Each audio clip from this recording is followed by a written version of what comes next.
Assalamualaikum warahmatullahi wabarakatuh.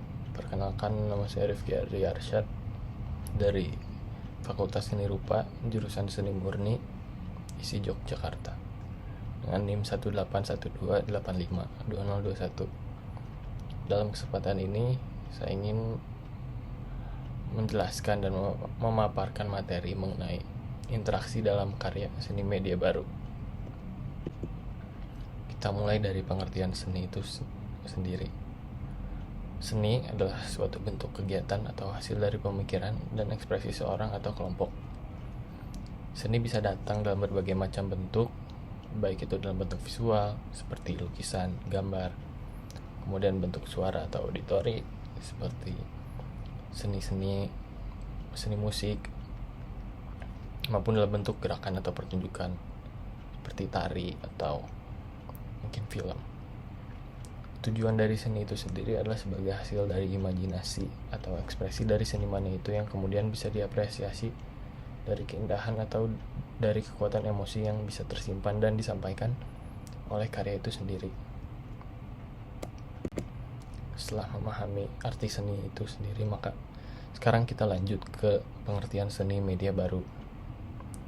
Seni media baru atau new media art dalam pengertiannya adalah bentuk kesenian yang dibuat, dimodifikasi, atau disalurkan melalui media atau teknologi baru, yang dalam konteks ini adalah teknologi digital.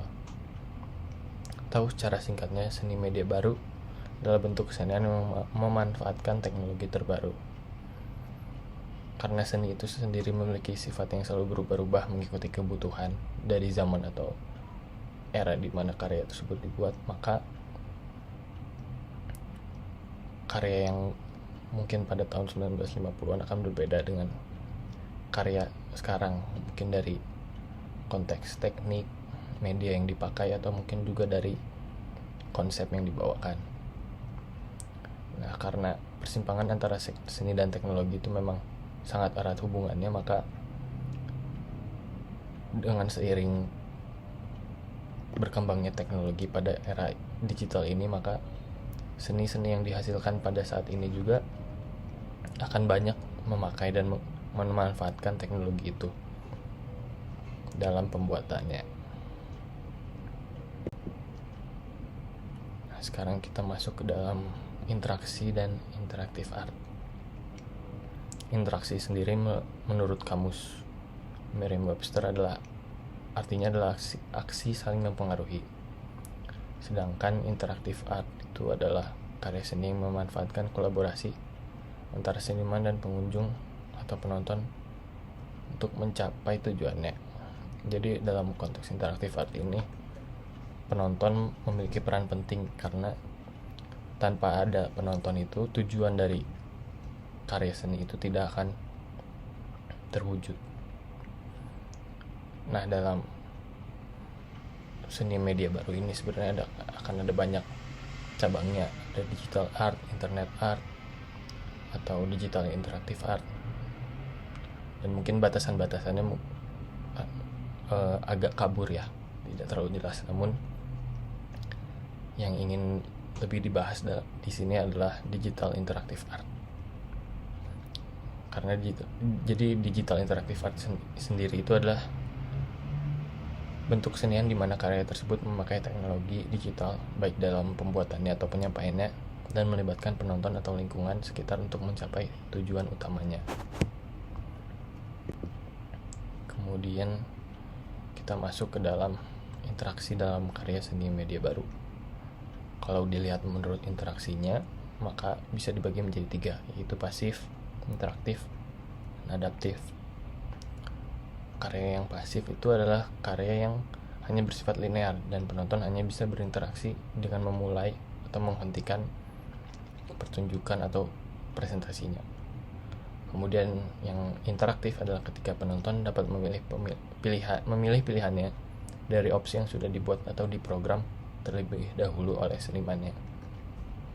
Sedangkan karya yang adaptif adalah karya yang memungkinkan penonton untuk memilih pilihannya sendiri dan mengendalikan bagaimana objek tersebut akan dipakai. Lalu jika kita lihat dari hubungannya antara seniman, penonton karya dan lingkungan, maka bisa dibagi menjadi 4. Yang pertama adalah statis, pasif dinamis, ketiga dinamis interaktif, dan keempat dinamis interaktif bervariasi. Yang pertama, yang statis, itu adalah ketika tidak ada interaksi antara objek dan subjek, dan objek tersebut bersifat statis atau tidak berubah terhadap respon dari luar. Contoh-contoh karya yang statis itu adalah karya lukis atau karya patung. Lalu karya yang pasif dinamis itu adalah karya yang dapat berubah seiring waktu namun tetap pasif jika dilihat dari interaksinya terhadap penonton. Kemudian yang karya yang dinamis interaktif itu adalah karya di mana penonton memiliki peran yang penting dan ikut serta dalam perubahan karya seni tersebut.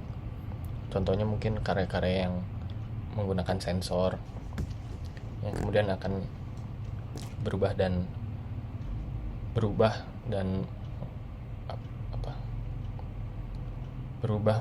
seiring dengan sensor merespon dengan input yang didapat seperti sentuhan atau mungkin gerakan ditangkap oleh sensor itu. Kemudian ada karya yang dinamis interaktif bervariasi. Karya yang ini sebenarnya mirip dengan yang dinamis interaktif, namun perbedaannya adalah karya ini akan berubah dari bentuk atau spesifikasi awalnya, sehingga bentuk dan keadaan karya yang tidak akan dipastikan ke depannya akan seperti apa. Lalu di sini kita masuk ke dalam contoh seniman dan karyanya. Yang pertama adalah Agung Prabowo atau mungkin lebih dikenal dengan Agu GN dengan karyanya Akia Semara atau Digital Memory. Dalam karya berjudul Akia Semara atau Digital Memory ini, karya ini merekam gerak tubuh pengunjung atau penonton yang berada dalam ruangan instalasi. Gerakan tersebut kemudian dipantulkan kembali dalam bentuk karakter tengkorak manusia, ciri khas dari Agung yang ditampilkan di televisi. Dengan ini, Agung ingin pengunjung untuk menyerap pengalaman ini menjadi ingatan baru yang terdistorsi. Dalam ruangan instalasi ini juga dipasang suara white noise 500 Hz yang dapat mensimulasi otak dan pikiran untuk lebih rileks dan fokus. Karya ini ingin meluturkan semua identitas dari manusia dan mengembalikannya menjadi entitas yang lebih murni, yaitu tengkorak, bahwa setiap manusia itu sama. Di sini di sini interaksi yang masuk itu sebenarnya interaksi dinamis interaktif, karena sensor kamera menangkap gerak kita, sehingga lalu kemudian ditransfer menjadi bentuk karakter tengkorak manusia yang mengikuti gerak kita yang kemudian ditampilkan di televisi. Terus yang kedua adalah karya dari Bagus Pandega dan Kei Mazu yang berjudul Artificial Green by Nature Green 2.0. Dalam karya kolaborasi Kei Mazu dan Bagus Pandega ini yang berjudul Artificial Green by Nature Green 2.0, karya ini memanfaatkan arus organik dari pohon palem yang kemudian menggerakkan mesin yang menggores kanvas dengan kuas yang sudah disiapkan dengan air. Goresan ini kemudian merubah hijaunya kanvas ini dan menghapus beberapa bagiannya. Sebenarnya karya ini merupakan respon dari isu perubahan hutan di Indonesia sekarang hancur dan diganti dengan plantasi pohon palem. Dan perubahan ini menghancurkan ekosistem dan kehidupan organisme yang ada, dan juga menyebabkan bencana-bencana alam seperti erosi dan banjir. Jadi karya ini memanfaatkan arus organik yang kemudian menghasilkan listrik yang kemudian menggerakkan mesin sesuai dari arus yang ada dalam pohon palem itu. Mungkin itu saja yang bisa saya sampaikan dan saya jelaskan untuk dalam kesempatan kali ini. Terima kasih atas perhatiannya. Assalamualaikum warahmatullahi wabarakatuh.